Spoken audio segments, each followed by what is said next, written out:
यामधील आपण chapter number 2 life processes in living organisms part 1 बघत आहोत.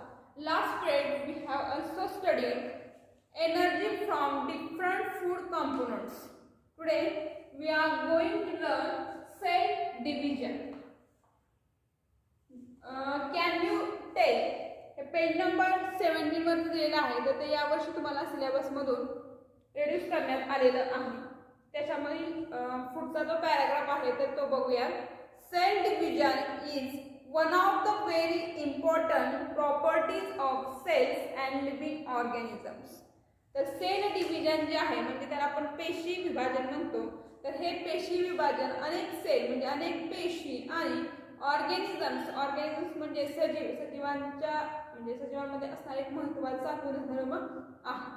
Due to these properties only a new organisms is formed from existing ones. म्हणजे हे पेशी विभाजन अत्यंत महत्त्वाचं का आहे, तर पेशी विभाजन ह्या गुणधर्मामुळे एका सजीवापासून दुसरा सजीव निर्माण होऊ शकतो. मल्टीसेल्युलर ऑर्गॅनिझम्स म्हणजे बहुपेशीय सजीव जे आहेत ग्रो अप म्हणजे त्यांच्या वाढीसाठी अँड इमिसेटिकेट बॉडी कॅन बी रिस्टोर्ड म्हणजे त्यांच्या शरीरामध्ये असणारी जी झीज भरून काढण्यासाठी यांचं सेल डिव्हिजन अत्यंत महत्त्वाची आहे. There are 2 types of cell division. मग या सेल डिव्हिजनचे म्हणजे पेशी विभाजनाचे 2 टाइप्स आहेत.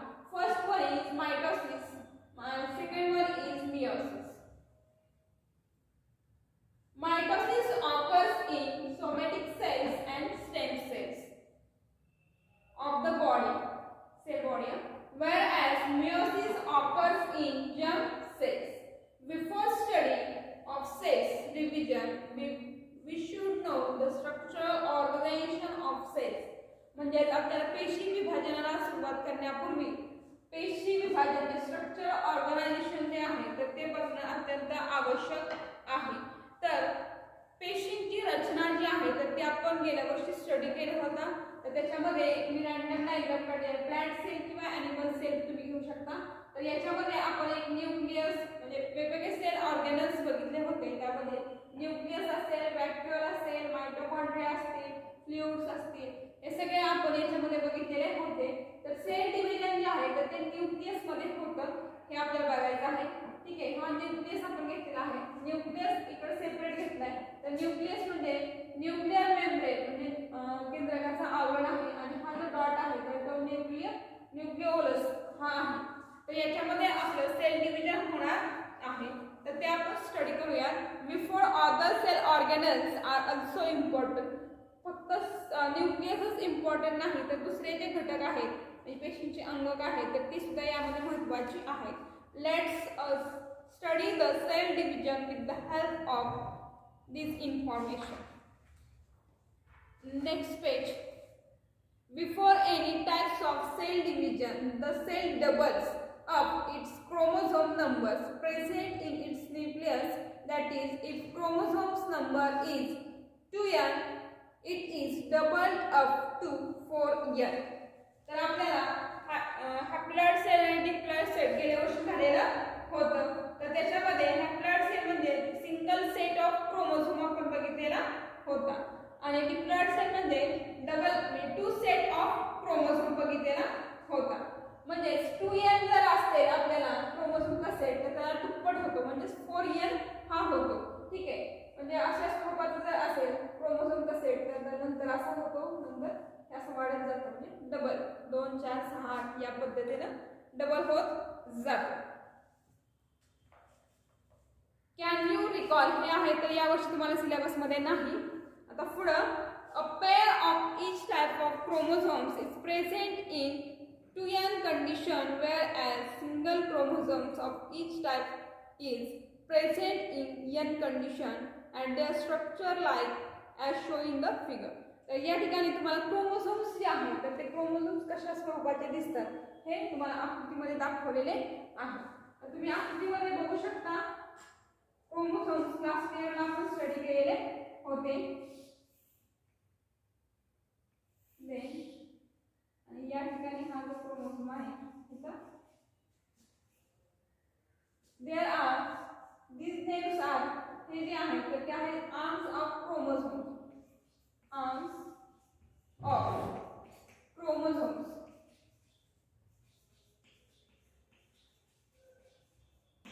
Then this is called pig arm.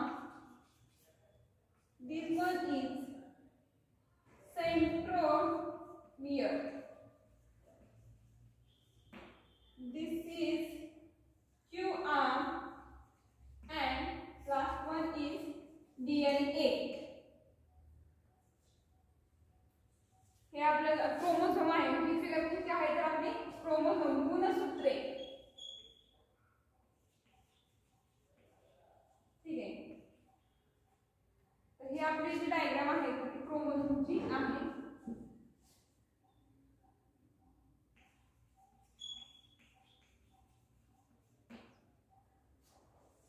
आता क्रोमोझोम तुमच्या लक्षात आलेला आहे. तर याप्रमाणे आपण आता फर्स्ट वन जो आहे मायटोसिस, हे पेशी विभाजनाचे प्रकार बघितले. त्यातला पहिला जो आहे मायटोसिस तर तो बघूयात. तर याचे पुन्हा टाइप्स पडलेले आहेत. Mitosis, somatic cells and stem cells divided by mitosis. Mitosis is completed through main step. हे मायटोसिस जे आहे तर ते दोन स्टेप मध्ये कंप्लीट होतं. दोन स्टेप्स आर कॅरिओकायनेसिस म्हणजे न्यूक्लियर डिव्हिजन अँड सायटोकायनेसिस म्हणजे cytoplasmic division. Karyokinesis is completed through 4 steps. तर आपण आता बघूयात.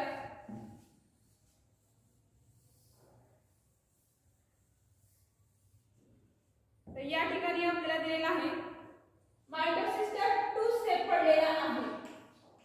2 स्टेप्स.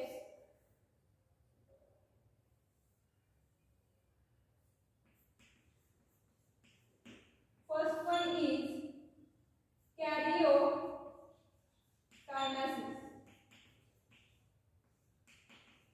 याच्यामध्ये न्यूक्लियर डिव्हिजन होतं म्हणजे न्यूक्लियसचं.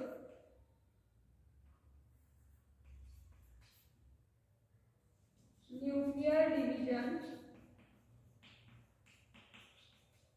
And cytokinesis. दुसरं step cytokinesis.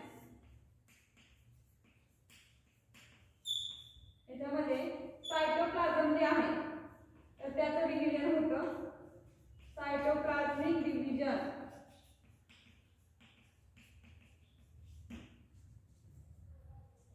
कॅरिओकायनेसिस is completed through 4 steps.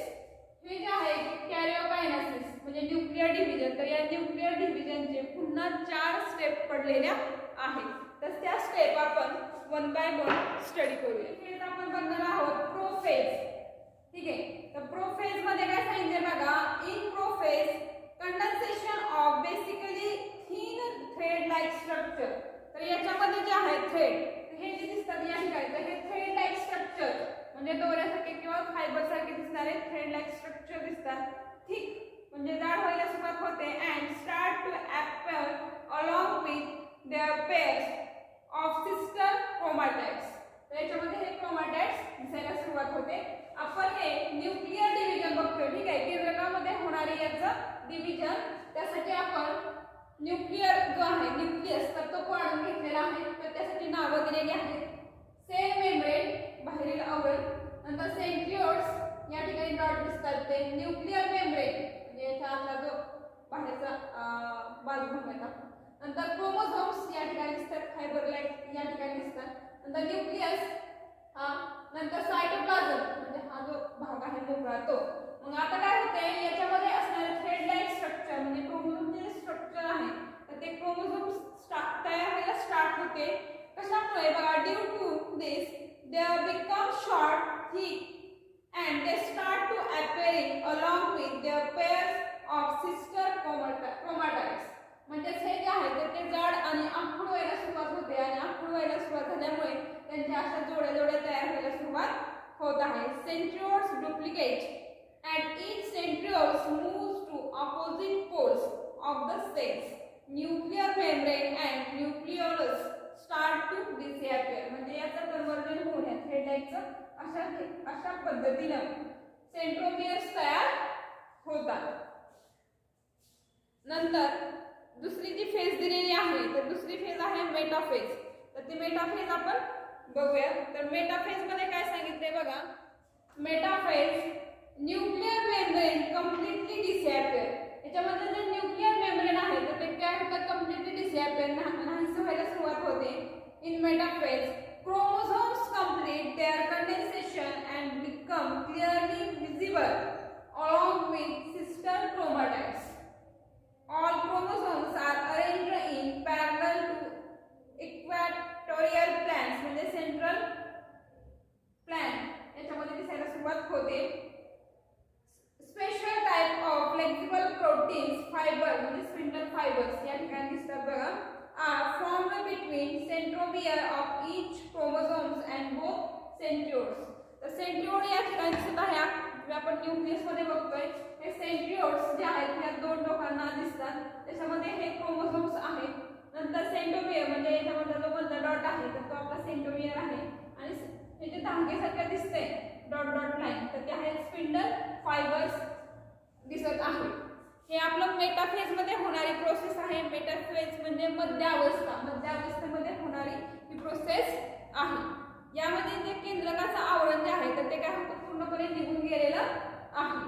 आता आपल्याला थर्ड जे आहे तर ते एनाफेज बघायची. एनाफेजला मराठीमध्ये पश्चावस्था असं म्हटलं जातं. तर या पश्चावस्थेमध्ये आपल्याला काय सांगितलंय बघा. In anaphase centromeres split and thereby sister chromatids of each chromosome separate and they are pulled apart in opposite direction. Chromosomes separate झालेले आहेत किंवा opposite बाजूला आलेले आहेत. With the help of spindle fiber. Spindle fiber जे आहेत तर त्याच्या सहाय्याने ते काय झाले, ताणले गेले आहेत. त्यामुळे विरुद्ध दिशेला गेलेले आहेत. Separated sister chromatids are called daughter chromosomes. हे जे सेपरेट झालेले क्रोमॅटाइड्स आहेत तर त्यांना डॉटर क्रोमोझोम असं म्हटलं जातं. Chromosomes being pulled appear like bunch of bananas. बनानाच्या बंच सारखे ते दिसायला सुरुवात होते. In this way each set of chromosomes reach at two opposite poles of the cells. म्हणजे ह्या दोन टोकांना विरुद्ध दिशेने आपल्याला याच्यामध्ये एनाफेज मध्ये झालेलं दिसून येत आहे. नंतर लास्ट जी फेज आहे आपल्याला टिलोफेज तर ती बघूयात. टिलोफेजला मराठीमध्ये अंत्यावस्था असं म्हटलं जातं. तर यामध्ये काय होते बघा. द क्रोमोसोम्स म्हणजे जे गुणसूत्र आहेत तर त्या गुणसूत्रांमध्ये which has reached at opposite poles म्हणजे दोन विरुद्ध दिशेला गेल्यामुळे the cells now start to decondensate due to which they again become thread like thin and invisible.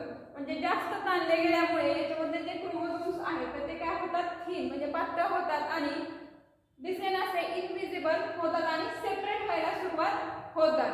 Nuclear membrane is formed around each set of chromosomes reached at poles. thus to daughters nuclei म्हणजे दोन आहेत ते daughter nuclei form in a cell. Nucleolus also appears in each daughter cells. Nucleolus जो आहे तर त्या दोन daughter cells मध्ये प्रेझेंट असतो. Nucleolus also appears in each daughter nucleus.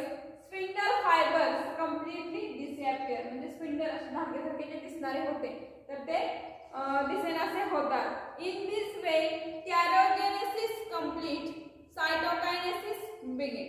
म्हणजे karyogenesis जे आहे न्यूक्लियर डिव्हिजन तर ते या ठिकाणी या चार स्टेप मध्ये कंप्लीट होतं आणि सायटोप्लाझ्मिक डिव्हिजन जे आहे तर या ठिकाणी सुरुवात होते. The cytoplasmic division by cytokinesis are two new cells formed which are called daughter cells. आकृतीमध्ये तुम्ही बघू शकता डॉटर सेल्स कशा प्रकारच्या दिसतात. In this process a notice is formed at equatorial planes of the cells which depends gradually and therefore two new cells are formed. However, in case of plants in cells, instead of notice, a cell plates is formed exactly along midline of the cell.